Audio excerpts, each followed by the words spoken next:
Сәлеметсіздер ме? Каналға қош келдіңіздер. Егер де тіркелмеген болсаңыздар, тіркеліп лайк басып комментарий жасап отырыңыздар. Міне біз осындай екі ыдыста тұрған гүлді бір ыдысқа отырғызатын боламыз. Міне мынандай кашпо ыдыс алдым. Сәл-пәл үлкендеу. Сосын астына, бұл биік болғандықтан кішкентай көтерейін деп астына осындай майдалап қалқыны салдым. Енді бұған қандай топырақ дайындаймыз дейтін болсақ, бұған торф шамалы, сосын кокосовый субстрат, перлит, сосын универсальный топырақ қосып, осындай жақсы пұрпылдақ жеңіл топырақ жасап алдым. Міне өздеріңіз көрсеңіздер, негізі топырақ осындай болу керек. Бұл доллар гүлінде кейбір адамдар айтып жатады, сол баяғы тұрысы тұрыс, ешқандай өскін шығармайды, сол екі сабақпен тұрғанымен тұр деп айтады. Оның барлығы осы гүлдің ыдысына байланысты. Енді міне өздеріңіз көрсеңіздер, мына гүл менде де ұзақ тұрды бұл гүл. Осы каналымда видео бар, осы гүлді қалай отырғызғаным. Содан міне бір сабақ шықты, ол сабақтың астынан тағы да өскін шығып келе жатыр. Түбінен тағы кішкентай майда өскіндер бар. Енді бұл гүлді ашып қарап, тамырының жағдайын көрейік. Сосын бұл гүлдің жапырақтарының барлығы әжімделіп кеткен. Ол не үшін әжімделеді деп ойласаңыздар, бұл суды аз құйғандықтан болады. Суды аз құямыз, сосын біз бұған жаңағы бір айда бір рет құю керек деп жатады. Ол кезде біз өзіміздің жаңағы бөлмеміздің ауасына қарап құюымыз керек. Сол ауаға қарап бұл гүл топырағы солай кебеді. Міне қарасаңыздар, картошкасы өте жақсы, тамырларының барлығы жақсы дамып келе жатыр. Міне енді бұл гүл неліктен сабақ шығармайды дейтін болсаңыздар, бұл гүл жаңағыдай суды аз құямыз, содан картошкасы өзінің бойындағы судың барлығын жапырақтарына береді. Сосын өзінің тамырында картошкасына су қалмағаннан кейін бұл картошкасы сола бастайды. Картошкасы солғаннан кейін бұның жапырақтары да әжімденіп, су болмағаннан кейін сола бастайды. Сол енді су болмағаннан кейін қаяқтан бұл гүлде өскін шығады. Сондықтан да бұл гүлді уақытылы суарып тұруымыз керек. Сосын мына жерде мынау екінші гүл көрейік. Бұл гүлдің бұл да гүл жақсы өсіп келе жатыр, бірақ бұның тамырларының көбісі шамалы шіріген. Енді сол шіріген тамырларының барлығын алып тастаймыз. Жаңағыдай кесіп тастаған жапырақтарының орнынан үлкен осындай бүршіктер қалса, бұл бүртіктердің барлығын алып тастаймыз, өйткені бұл әдемі көрінбейді. Ал орнына древесный уголь болсын, активированный уголь болсын, соны сеуіп қоямыз. Енді бұл гүлді ұзақ тазалау керек, өйткені бұл гүлдің тамырларының көбісі құрғағаннан, жаңағы су ішпегеннен барлығы шіріп, шамалы күйбіңкіреп қалған. Сондықтан да бұл гүлдің біз ұзақтау тазалайтын боламыз. Бұл видеоны скоростьқа салып қойдым, тез айналатындай қылып, сіздерді жалықтырмас үшін. Енді міне қарасаңыздар, бұл гүлде де жаман емес, жақсы өсіп келе жатыр.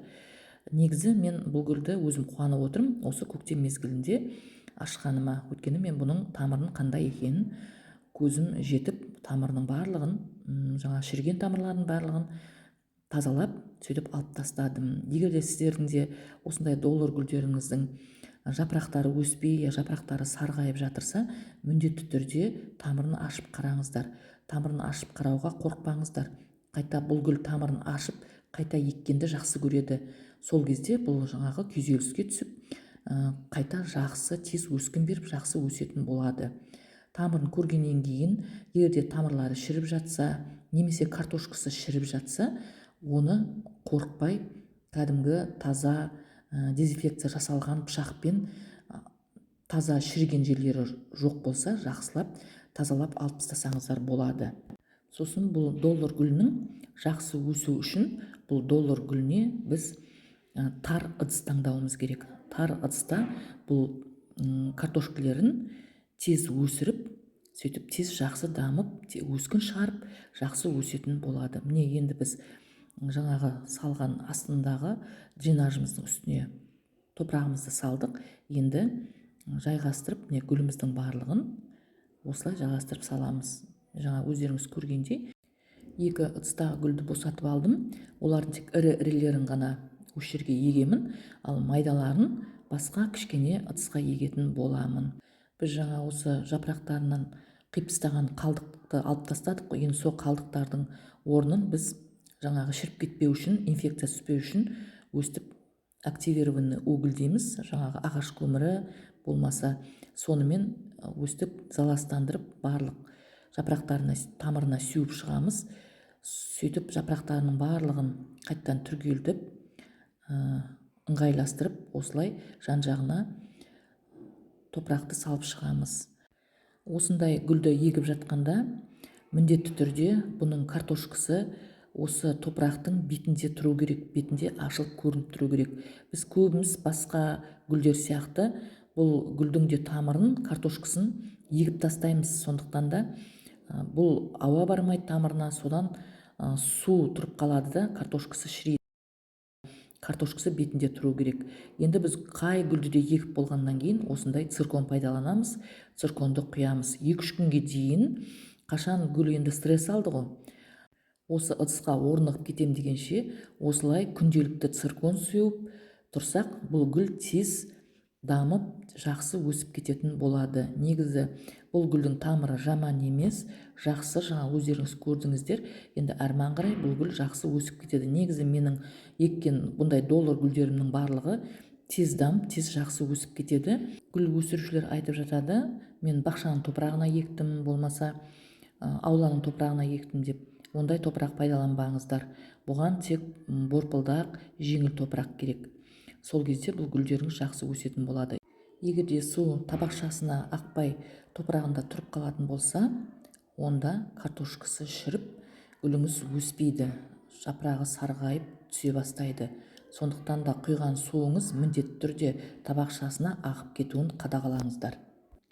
Бұл доллар гүлінің жақсы өсіп, өскін шығару үшін бірінші ыдысы тар болу керек, екінші борпылдақ топырақ болу керек. Сосын бұған көлеңке жер, жарық жерде бұл талғамайды, өсе береді. Көлеңке жерде де, жарық жерде де. Гүл жапырағына су бүріккенді жақсы көреді. Айына 1 рет жылы душқа түсіріп алсаңыздар да болады. Немесе 2 күнде, 3 күнде бір су бүркіп тұрсаңыздар, бұл жақсы өсетін болады. Міне мен сіздерге осы доллар гүлі туралы біршама ақпарат бердім деп өзім ойлаймын. Сіздерде егерде доллар гүлдеріңіз өспей тұрса, осылай тамырын ашып қарап, гүлдеріңізді қайтадан егіп қарасаңыздар, сіздердің де гүлдеріңіз жақсы өсетін болады. Менің видеом сіздерге пайдалы болды деп ойлаймын. Сіздермен болған бақыт, сау саламатта болыңыздар.